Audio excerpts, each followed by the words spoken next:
A Kangaroo Fern production. Coming up next on Miko Santos' Inside Job. Because I do believe that when we create or when we allow ourselves to create something better and we allow ourselves to to be brave about our creativity and start creating not just for our own benefits but for the benefit of everybody else. And that's the reason why we are a social impact marketing agency. It's not just about the income, it's also about the impact.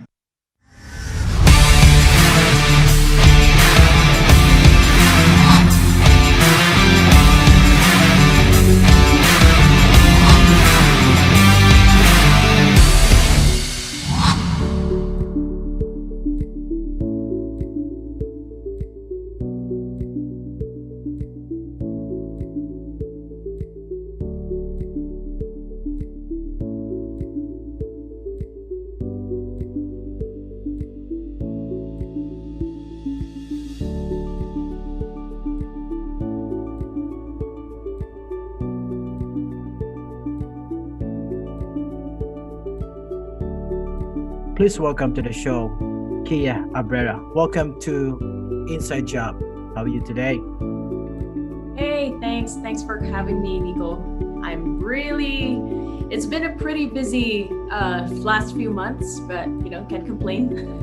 Thanks for having me on. Thank you so much. One thing catchy on your website when I'm looking at your website, most specifically, be brave and create, and you can do a great things. Yeah, well, our advocacy as an entire company when we started 6 years ago is that our purpose and advocacy has actually expanded over time. And we narrowed down our advocacy into be brave, create, because we've always believed that, creativity is not, it's not like a magic spell, or it's not something that people drink up, or it's not something that's only afforded to a few blessed people. It's creativity is something natural. It's something that's already innate in each and every single one of us. It's just that we're not brave to use it. We're not brave enough to use it. So sometimes in school you're made to conform to all of these rules. Your creativity is made to take the back seat. And a lot of us, at least from our experience, there's a lot of people whose creativity actually did take the back seat because not just of, some of them it's because of school, some of them it's because of parents who force them into another career path that, that seems more practical than a career path that they wanted. Or it's basically just society telling them to do something more practical rather than do something with their creativity. So it's not that we're hating on schools or parents. We're not actually doing that. What we're doing is we're trying to uplift the advocacy of encouraging people to actually let their creativity take root. And I think, there's a lot of disruption already happening in the education industry that's already doing this. And we want to be part of that. And we want to be in that position where we're encouraging people to be brave and create. And, we particularly like to concentrate on the smaller businesses because at least in the climate here in the Philippines, 99% of small businesses fail within the first 3 years. It's because they weren't trained or they weren't encouraged to use their creativity. Ergo, there are some, problems that they need to navigate around. And because they're not able to use their creativity to its fullest, they fail within the first 3 years.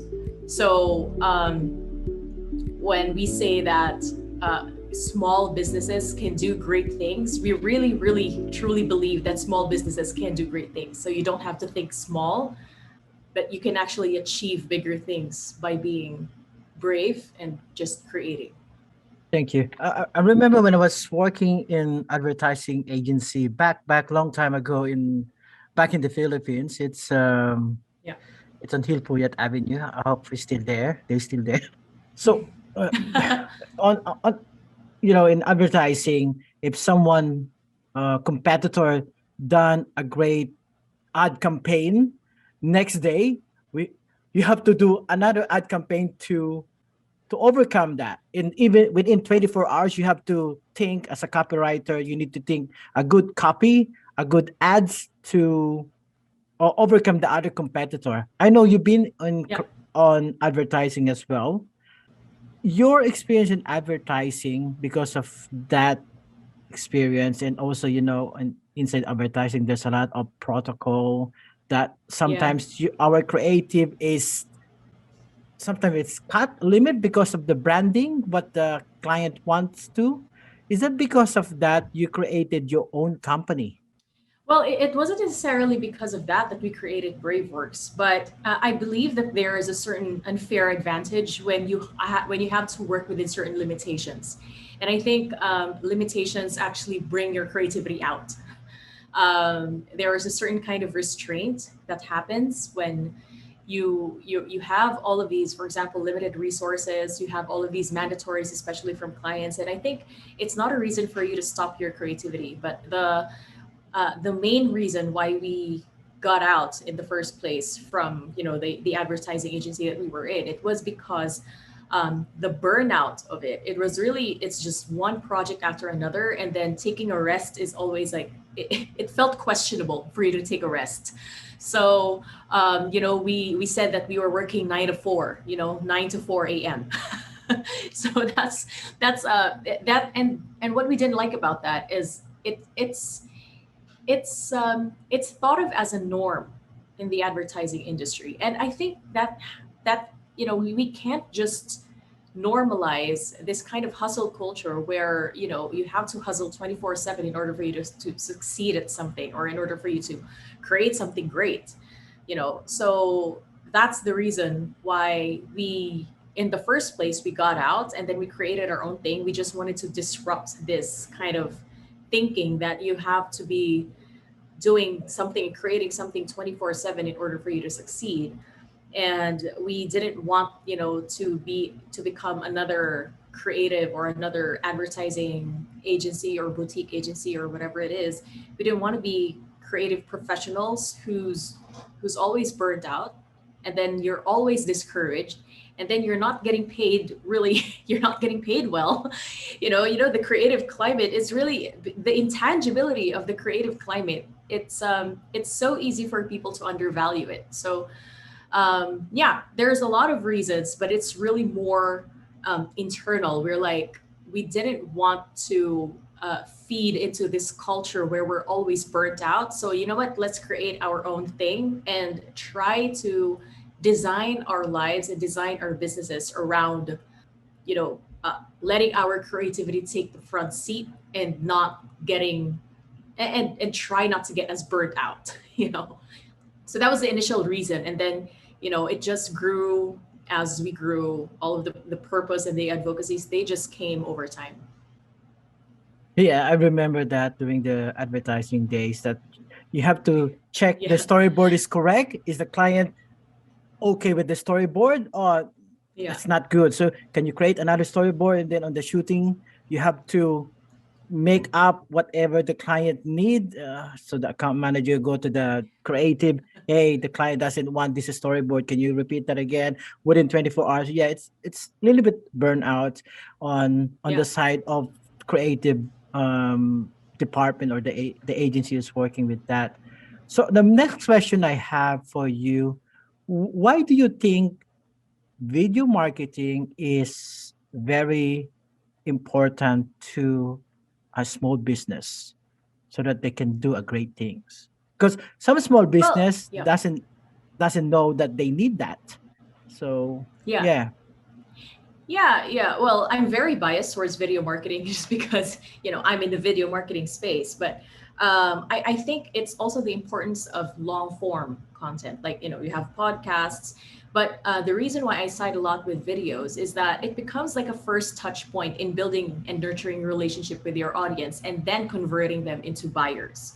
So there was a rise in the the effectivity of personal videos way back in 2019, and it's still rising today, with the advent of TikTok, with the advent of Instagram Reels, where people can do these shorter form videos where they can create a relationship with their ideal audiences just by being themselves and being authentic. So, there are some things that does not come across just with a written word. But if you actually show up on video where people can see who you are, people can see your face, they can see that you're talking directly to them, and then they can see you move. So it's a very multi-sensory avenue that as a first touch point can actually attract your ideal audience. So it's not just attracting them, it's also retaining them. And then it's also, creating this nurturing relationship with your audience where they can see you, they can hear you, they know what you mean, they can resonate with you on a very emotional level. So I think it's the multi-sensory nature of videos that makes it such a powerful tool, especially in a climate or in an arena, at least the digital arena, in that kind of arena where there's so much noise and people are craving for authenticity. So not a lot of people are not, there's a lot of fakery going on in social media. You don't know what's true anymore. So I think the authenticity value of a person, especially of a personal brand, of a small business, video kind of humanizes that. If you appear in front of a camera and then you're talking to people, you're kind of humanizing your brand. Therefore, you're humanizing the relationship between you and your audience. So it's not anymore, I have this thing, buy this thing. It's not this. It's, I have something that could help you. And if you're not ready to buy this yet, then just stick with me. I'm going to try to help you, even if you're not buying from me yet. So there's a certain relationship that's being developed with video as an avenue, and then you're bringing back the choice of purchase to the consumer rather than you just pushing yourself to certain audiences that actually don't actually have the need for your product or service. So I think that's the thing with videos. So how important for a small business or a creative entrepreneur the personal branding versus your business branding? It should be interconnected, or you have to have your own separate branding to make it successful? I think it should be interconnected, personal brands and business brands, just because I think the bigger business brands, they have found a way to humanize their brands by bringing people in, so you have, the CEO of Apple is doing this. And so it's not anymore just, for example, if you think of Apple, you're thinking of Steve Jobs, right? So it's still interconnected with an actual human being. You think of Nike, and then you think of their brand ambassadors. You think of all of these different brands, right? So I think it's really important for a business brand to have a person representing it. Just because when you are trying to create a relationship with an audience, you have to be facing, you have to be conversing with human beings as a human being, sorry. So this is something that I'm a huge fan of. It's called design thinking, and design thinking always starts with empathy. And empathy, it's approaching people as a human person and understanding them from a very emotional level. So it's not just, buy this glass, buy this tumbler because you need this tumbler, you need this tumbler in your life. But what is this tumbler actually representing, or what is this tumbler actually solving for you? Something that's keeping you up at night, for example. For example, for me, the reason why I like this tumbler is because it helps me become efficient in my work. And it seems like such a deep reason for me to be attached to a tumbler brand. But It's because this Tumblr brand, I have used it again and again. And every time that I forget to drink water because of how busy I am, it's just there and it's keeping my water cold. And that's a big thing for me, So it's the reason why we always want to put a personal touch to either a business brand or just really bring out the personal brand. It's because there's a human effect to it. There's a very human understanding about people's problems. There's a human understanding of people's challenges, and when you connect on a very human level to your audience, it empowers them even better to hop on the journey with you, to hop on that nurturing journey with you before they even buy your products. And when you're connecting with them from that level, it doesn't just create a customer, it creates a loyal fan. So that's the importance of a personal brand. A personal brand always nurtures the relationship between you and your audience, and then you and your customer, and then you and your loyal fans. And these loyal fans, they're actually going to be like the word of mouth on steroids. They're the ones doing the marketing. So that's my take on personal and business brand. I mean, business brand is still very important, because it gives your business something to anchor on. It gives your business this position where you're able to stand for something, you're able to stand against something, you have something that you believe in, you have your why. If it's, we're talking about Simon Sinek, you have your why as a business as well, because a business is still an organization that's filled with people. But then if you have someone representing that as a person that's actually communicating with the audience from a very human level, and I think that really gives an edge in terms of the relationship.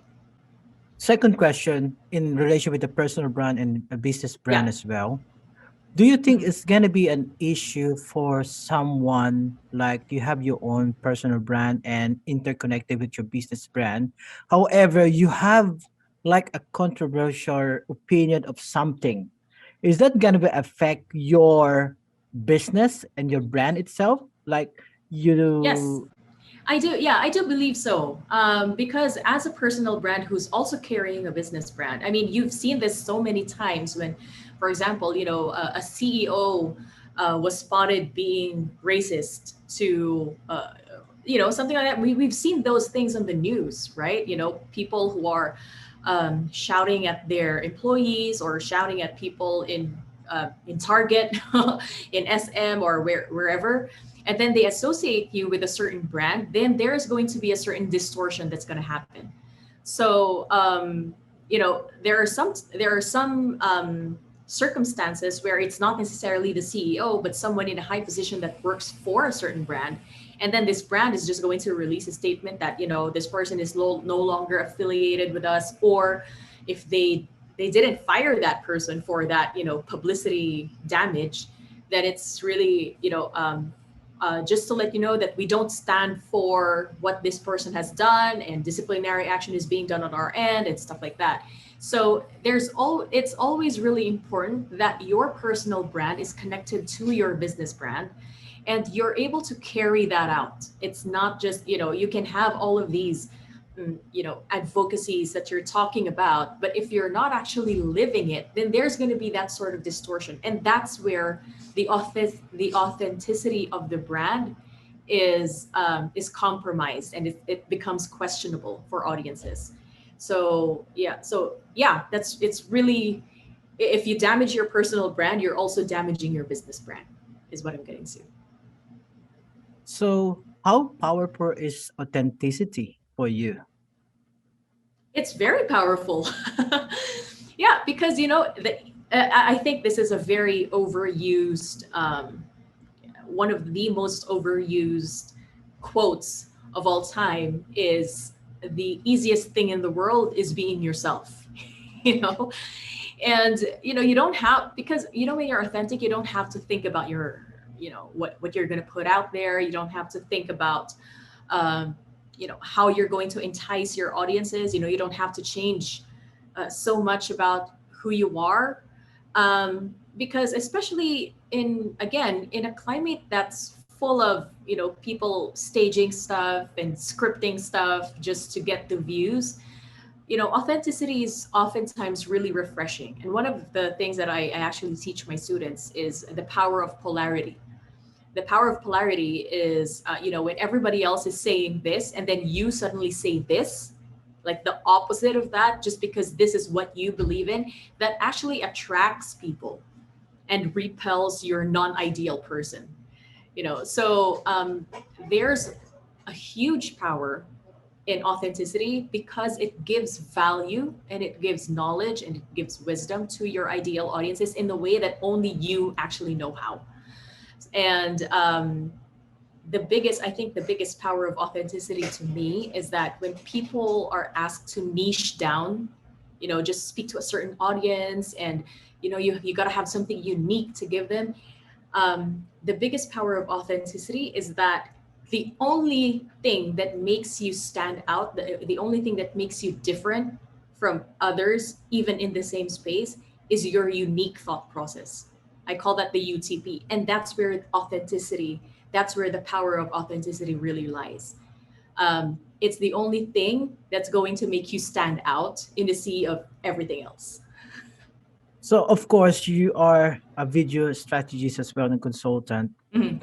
Yeah. Why is storytelling is very important in relation with authenticity as well? Yeah. Well, again, we're going back to the humanizing factor of, of businesses, of brands, of at least the humanizing factor of advertising. Authenticity and storytelling, they're closely interrelated because human beings are wired to stories. They're wired to tell stories. They're wired to listen to stories.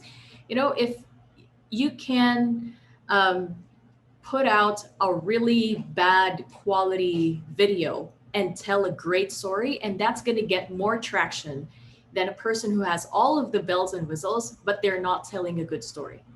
So that's the power of storytelling. And I think that's one of the reasons why, Instagram Reels and TikTok and all of these different video platforms, they're suddenly gaining all of this traction because people are telling stories in a very authentic way. There's one person I think on TikTok that I followed, and she did a story time. That was her first video. And she just told a story of how she resigned from her job into building her 5-figure dollar, what do you call this, social media agency that's now earning like 5 digits a month for in dollars. So a lot of people resonated with that, and overnight she had like 90,000 followers overnight, and that gained like I think it's already more than 1 million views. And the reason for that is people resonated with it. People are emotional human beings, so storytelling is very emotional usually. So instead of telling people, oh, this is a fact, these are the statistics, this is a chart. Instead of telling people that, when you tell a story, people are more likely to listen. And it's also really important for you to structure your story really, really well, because people can tell a story, but then if they're all over the place, they're going to lose the audience. So again, the power of storytelling and the power of authenticity in storytelling, that's kind of the perfect combination when it comes to personalized videos and in the realm of today's advertising climate. In line with the storytelling as well, Kia, Yeah. we know that a lot of people are doing fake story, and Yeah. also especially in advertising, so they overcompensate the Yeah. the data. So what is your opinion about that? They sometimes some people they fake the story to make it viral. What is your Yeah. opinion on this one as a Well, being content creator? well, as a content creator, people, especially audiences nowadays, are really smart. They can tell the authentic from the not authentic. While there are still people who are going to believe it, but the smarter audiences, or at least the ideal audiences that you want, especially if you're creating all of these videos for conversion, because at the end of the day, if you're doing something fake, down the line, people are going to find it out. Even if they don't find out while they watch that video, when they hop on that journey with you, when they decide to, follow you or to subscribe to your channel, Down the line, you're going to lose them, maybe in a few months, maybe in a few years, but you're going to lose them because of, continuously being fake. Because down the line, that, the truth is going to come out. In one way or another, the truth is going to come out. And we see this all the time with different kinds of creators. People who do, they say that it's a prank, but it's actually staged, or they're doing all of these dramatizations that they pass off as true just to get the views. And then you can actually scroll through the comments that people can actually tell that it's fake. So when you're not being authentic, audiences are going to tell. Some of the audiences are going to tell, at least the smarter audiences, or people who are consistently watching different authentic videos. They're gonna tell. They're gonna be able to tell. And if they don't tell right away just on that video, down the line, when you keep on creating all of these different videos and generating all of these different views and stuff like that, when you're placed in a position where, for example, you're on live, you're placed in a position where you can't lie just because you're placed on the spot, then that's going to give you away. I've seen a lot of this happening. People who are influencers, and then they're doing all of these kinds of things on camera, but then you interview them and then their answers are just different. So down the line, you're going to get caught. Down the line, you're going to get caught. People are going to see through you down the line, especially if they're already loyally following you, and then suddenly you're doing something that's out of context, and you're doing something that's just not true to what they've seen you do, or what they've seen you film, or whatever it is that you're doing. They're going to find out down the line, and that's going to compromise. That can actually be a make or break for your content creation career. So yeah, that's the importance of always being authentic. Your business have been successful, and it's not easy. What was the Yeah. biggest challenge you faced before this become bloom and got a lot of client? Well, that's a good question, because there's a lot of different challenges depending on what stage of business we were in. I think the first and foremost challenge that we've actually faced is that we wanted to help a lot of small businesses, right? And when we did that, we concentrated a lot of helping a lot of small businesses. These small businesses, they didn't necessarily have the budget to pay us that's going to make our business sustainable. And we were caught in a certain crossroads where, do we stick with helping small businesses because that's what we're really, really passionate about? Or do we start serving these bigger clients so that we get more money? And then at that time, we felt like, money was such a dirty word, and, we don't want to be doing this for the money. We're creatives and things like that. And I, just by following a couple of we were led to the best mentors, and I came across, for example, Chris Do and Pia Silva, who's been teaching us that, money is not a dirty word, because money is going to help your business survive. Money is going to help your business thrive. And because of that, and also someone that's very dear to us, Brother Bo Sanchez, he also said that, money is a tool for generosity. When we started to understand what money actually does, in our lives and in our business, that, we kind of repositioned ourselves to think that money is a tool and not an end goal. That's when things started to change. So we did start pitching to bigger clients. Of course, the challenge is there because we were such a small company, and we didn't know how to compete with other bigger agencies in order to get bids for bigger clients. And we finally had a huge client that we closed in 2015, I believe. And that was also a huge challenge because we didn't know what to do. We were a small agency, and now we have this big client. We didn't know how to deliver, if we were actually going to be able to do it. And that's when we started, serving all of these bigger clients, we suddenly found ourselves in that same position where we were in our advertising agency. We were burning out. We're like, oh my gosh, what are we doing? We're going back to that rut, you know. And so there's a lot of conflicts that happen in starting and building and sustaining a business. And when it all comes down to it, I think the biggest thing that we have overcome is our own self doubt and our own self limits. You know, as an entrepreneur, you don't always have the best mindset, and that's something that's true for us, and it's a huge thing. There's going to be so many challenges that's going to come in your way where you start doubting yourself, you start doubting what you can actually do as a small business. And then for us, it's really important to think of it as what's the next doable thing that I can do in order to overcome this next big hurdle. So that's what we did. We took it one small, brave step at a time. And you know, that's what we've been doing for the past 6 years. And something also that I've learned from Brother Bo Sanchez is, you know, ready, fire, aim. that's that's how we've been operating in this business. It's just ready, fire, aim. So yeah, I think to answer your question, you know, as a whole, the biggest challenge that's and I still think that this is still our biggest challenge until today. It just grows, is just knowing how to get over the mindset blocks that happen when you get overwhelmed, when you get burned out, when you get you know, because these things still happen. And I'm not gonna lie and say this is, you know, this is something that doesn't happen anymore.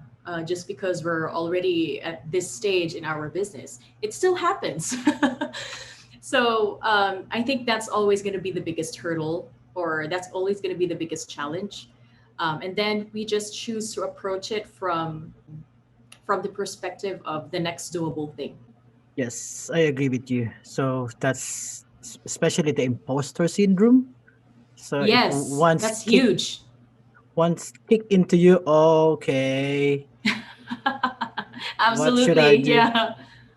Absolutely. Yeah, that's actually a huge, that's one of my biggest blocks, actually. The imposter syndrome, you know, when I get invited to these things, and when I get, for example, if people tell me that, hey, can you give a talk on this? Can you give a talk on that? Or can you, or when we're talking to bigger clients, or like the first time that we ever pitched to a big client, that was, you know, the imposter syndrome is always strong. It's like, who are you even as a small business to, I mean, you're not going to get this, and then suddenly we get it, like, oh, okay. So I think for a lot of business owners, especially small businesses, and that's also the reason why we encourage small businesses to think big. It's because all of these mindset blocks, all of these, you know, the imposter syndrome and anything that's kind of holding you back, it's because we tend to look at ourselves as a small business, as a small business. But you know, if you start thinking of your small business as something that actually serves a lot of people, something that you know, what what your product or your service could do is actually serving and impacting a lot of people, then you know, you can serve as much as, you know, 100 people or 500 people or maybe 10 people. But if you are changing the lives, or you're making their lives easier, then you're actually doing something big. So I think it's that kind of belief, or it's that kind of mindset that allows us to move forward, even if, you know, at first we don't get the results that we want. Just like you just pay it forward to Yeah. someone. Yeah. Yeah. You build a business out of, you know, sometimes you just build a business out of an immediate need, and then suddenly things fall into place when you continue forward. So, you know, suddenly your purpose does not change, it only grows, it only expands, you know. So at first we wanted to go into business because we didn't like what was happening, you know, in the advertising industry. And then suddenly it expanded to, we didn't like what was happening to the creative industry. And then suddenly it's about, we didn't like what was happening with creatives in general. So our purpose did not, you know, it wasn't stuck, it wasn't stagnant, it was growing. But at the end of the day, it was about um, allowing people, or giving people the permission to be creative and to be brave about it. What advice would you give someone wanting to pursue a career like you, similar similar to you? Advice that I would give to someone? Well, I am actually going to share the advice that one of my mentors gave me, Christo. What Christo has mentioned to us as well, because this is something that that's actually highly applicable to our own life or to our own business. It's for you to find what you're good at. What is it that, what can you do? And then don't stop at figuring out what you can do, but you also have to figure out why it matters. So why, for example, if you're someone who makes videos, so if you make videos, then why is making videos important? How does it affect your client? How does it affect your ideal people? So, and then when you figure that out, you also figure out how else can you help these people using what you can do. So that's actually what happened to us. So right now, Braveworks has niched down. That's also one really good piece of advice is to niche down, to know the group of people or at least the group of clients that's going to benefit the most out of what you can do.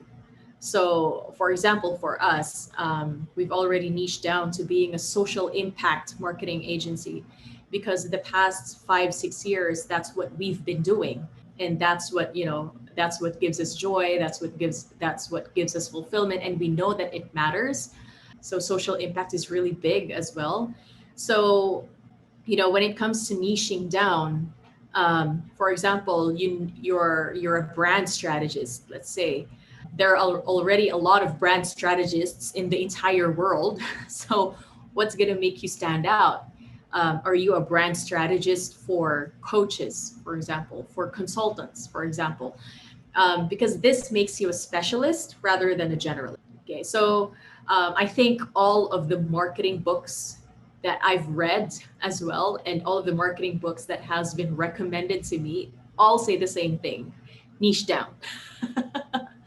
Because there's a principle. I think it's called the Pareto principle, where the 80-20 principle, where only 20% of your clients are responsible for 80% of your revenue.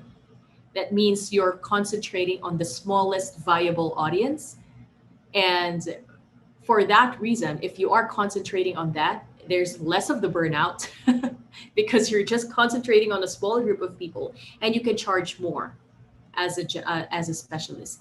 So if people in the creative space they want to start, then first make an audit of what you can do, and then tell yourself or ask yourself why it's important for your clients, and then figure out your smallest viable audience. Who are the people who are going to benefit the most out of this service that you have? So that's the third. It's really niching down and finding that SVA, the smallest viable audience. Thank you. Yeah, I totally agree with you, Kia, about that. So you have to know your customer avatar. What motivates you to get up in the morning to go to work? Wow, that's a big question. Again, it's the advocacy of ours. It's always the advocacy of ours to, wake up to a more creative world. And that seems like such a whoa, you wake up in the morning for that. I'm like, but I just I gave birth to my daughter in 2019, and I see her as being such a creative person, and I know, like, the magic that she can do in the future when she's all grown up and stuff like that. Because I do believe that when we create, or when we allow ourselves to create something better, and we allow ourselves to be brave about our creativity and start creating not just for our own benefits but for the benefit of everybody else. And that's the reason why we are a social impact marketing agency. It's not just about the income, it's also about the impact.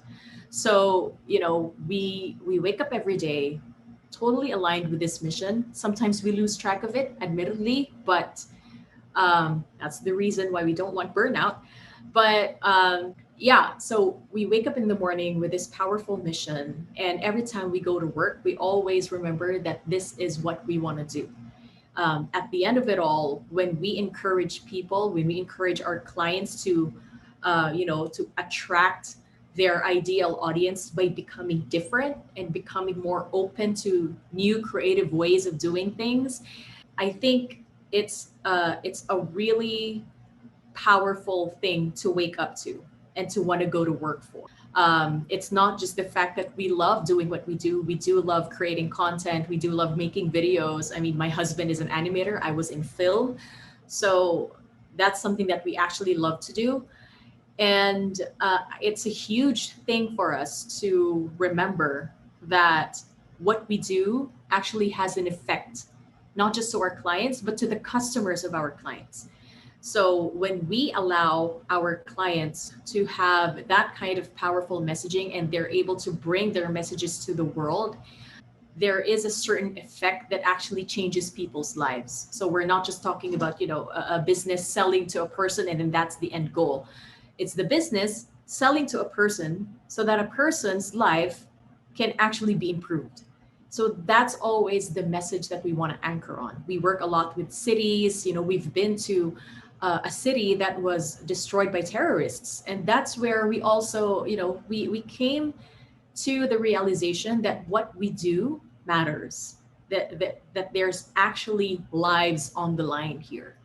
So when we bravely create and we encourage other people to be brave and create, they're not just doing that for themselves. They're doing that to improve the lives of people around them. And that for me is one of the most powerful missions that we could ever wake up to. Thank you so much. Very well said. Thank you. So, how can our listener and audience who's watching this on YouTube and Facebook and Vimeo connect with you online? Well, my most active accounts are my Instagram and my TikTok, and I'm on there almost all the time. On Instagram, it's at Kia underscore Abrera.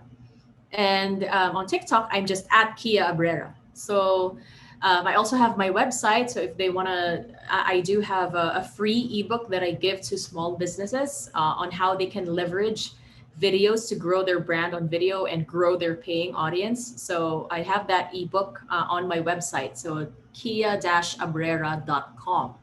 And they can get it on there. It's totally free. So yeah, that's where they can find me. All right. Thank you so much. So all the show note on the show notes, we'll put all the link so that you can connect with Absolutely. Kia. And thank you Yes. so much for your time and see you next week for another episode of Inside Job. Thank you. Thank you. See ya. This podcast is brought to you by Guerrilla Podcast Syndicate, powered by Kangaroo Fern Media Lab. Kangaroo Fern is Australia's independent video and podcast management agency with the mission to help individuals and entrepreneurs to start their own podcasts and harness the power of podcasting. Book now via www.kangaroofern.com.